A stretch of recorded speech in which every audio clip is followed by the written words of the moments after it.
Welcome to a Legendarium special about the 12 Titans in Greek mythology. In this episode, we will learn about the towering beings who ruled over the earth before the rise of the Olympian gods, according to Greek myth. In Greek mythology, chaos existed in the beginning and nothing more. Chaos was not a god, but an elemental force not composed of anything other than itself. It existed from the beginning of the universe, like the New Testament idea that in the beginning came the Word. Out of chaos spun other elemental forces like love, earth, and sky, and in a later generation, the Titans. The first few generations of named forces in Greek mythology grew more like humans. Titans became the children of Gaia and Uranus, the earth and sky, based on Mount Orthrus. With Uranus, Gaia mothered the 12 Titans, the first gods and goddesses, taller than the mountains they used as thrones. However, Uranus became disgusted by their next children, the 3 Cyclopes, and 3 monstrous creatures, each with 50 heads and 100 arms. He flung them into Tartarus, the underworld prison of suffering. Yet Gaia loved all her children, beautiful or ugly, and she could not forgive Uranus for his cruelty. So she forged a diamond sickle for her youngest son, Cronus, and with it he castrated and exiled his father. Gaia later married her son Pontus, the ocean, and the Titans took charge of the universe after their father's exile, at least until the rise of their own children, the Olympians led by Zeus. The first and eldest of the Titans, Oceanus, married his sister Thetis, one of many incestuous unions that marred early Greek mythology. Together they begat 6,000 ocean spirits and streams, known as the Oceanids. In fact, Oceanus and Thetis proved far too fertile, and their union began to cause floods. So they divorced to stop all the damage. He gave his realm over to Poseidon after the rise of the Olympians, but Zeus allowed him to continue as a simple and lesser god of the seas. Second, Thetis became the Titan goddess of fresh water. When Cronus became paranoid of his own children and his wife Rhea wished to protect her children from Cronus, she brought Hera to her sister Thetis, who raised her as her own daughter.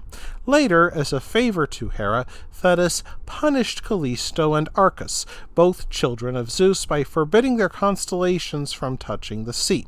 Thus they continuously circled the sky without rest. We know those constellations as Ursa Major and Ursa Minor, or the Big and Little Dippers.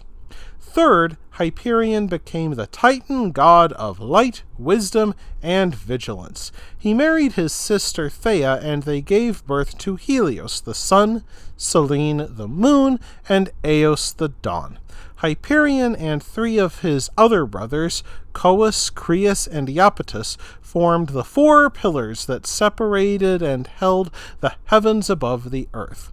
According to one of the more horrifying Greek traditions, the same 4 pillars pinned their father Uranus down while Cronus castrated him with his diamond sickle.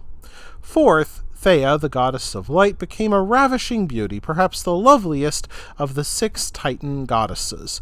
She ruled as a goddess of light, and therefore became the perfect match for her brother Hyperion. Additionally, she gave gold, silver, and other precious gems their radiant shine. Fifth, Coeus became the keeper of the northern pillar. He ruled as the Titan god of intellect and married his sister Phoebe. Their children, Asteria and Leto, became foundational figures in later Greek mythology. Zeus pursued both daughters, so Asteria turned into a quail and drowned herself in the Aegean Sea.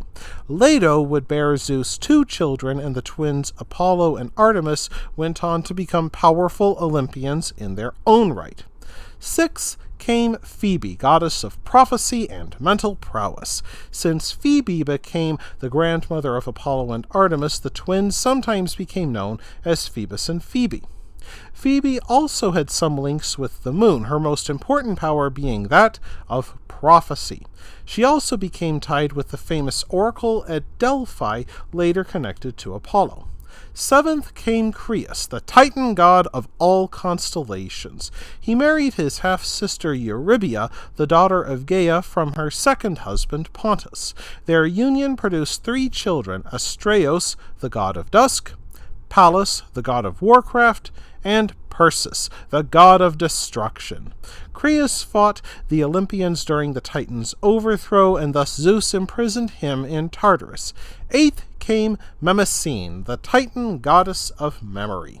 The voice of the underground oracle of Trophinos in Botea, Mnemosyne did not marry one of her brothers, yet she still helped to mother the next generation of gods by sleeping with Zeus for 9 consecutive days. As a result, she gave birth to the 9 Muses, who gave artists and philosophers their inspiration for creation. 9th came Iapetus, Titan god of life. He married one of his Oceanid nieces, Clymene, and they begat 4 sons, Atlas, Prometheus, Epimetheus, and Meneteus. These 4 sons became the ancestors of the first humans.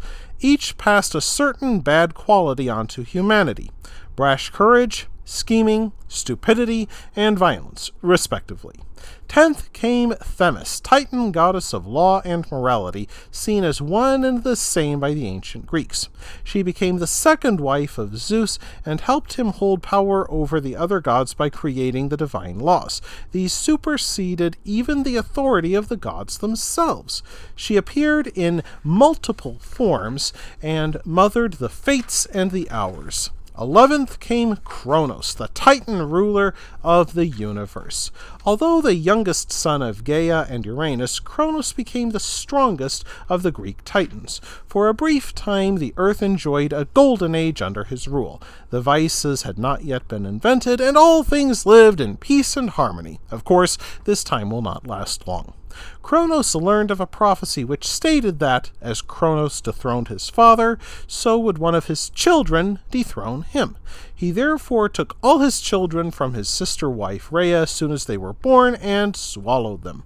12th, of course, came Rhea, the Titan goddess of fertility. Cronus ruled secure and happy, thinking that he had subverted the threat, but Rhea grew understandably upset. As the goddess responsible for the flow of Cronus' kingdom, she could easily interrupt that flow. When she learned that she was expecting again, she asked her mother for advice. Gaia, the earth goddess, helped Rhea conceal her newborn baby, and Rhea swaddled a stone in baby clothes and gave Cronus the stone to swallow. While Cronus remained fooled and oblivious, Gaia and Rhea carefully concealed little Zeus in a small cave on the island of Crete. With his grandmother Gaia being the earth itself, it was easy to keep little Zeus hidden. In this way, the mother of the Titans paved the way for their downfall and the rise of her grandchildren, the Olympians. Hesiod's works and days preserved the idea of the Titans as a golden race, happy and long-lived. The notion developed further under the Romans, who identified Cronus with the planet Saturn, into a golden age of peace and prosperity akin to the Christian concept of the Garden of Eden. That wraps things up for this episode of the Legendarium. I hope you enjoyed it. If you did, press like. If you want to see more, press subscribe. And if you've got anything to say, let me know in the comments section. Thanks again for joining me, and I hope that you have a great rest of the day.